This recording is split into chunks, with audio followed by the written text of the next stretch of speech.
Hi, I'm Dr. Alain Mavon.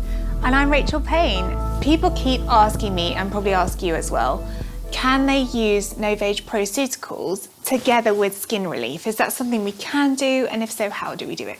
So yeah, that's a great question. Yeah, as you know, NovAge Proceuticals, our gold standard targeted treatment products, are formulating for high performance, and they have not been tested specifically on sensitive skin. So whether you can tolerate this product is going to come down to an individual basis. So if you don't have sensitive skin, they would be absolutely great together. But if you do have sensitive skin, I would recommend testing the product on a very small area for a couple of days to check for any reaction before proceeding and to introduce new products to your skin gradually. See, that sounds perfect. So for me, if I'm using Skinrelief as my moisture barrier strengthener, my ultra calmer, and then I'm choosing to boost with certain elements of the NovAge Proceuticals range, I feel like I'm getting the best of both worlds, which is amazing.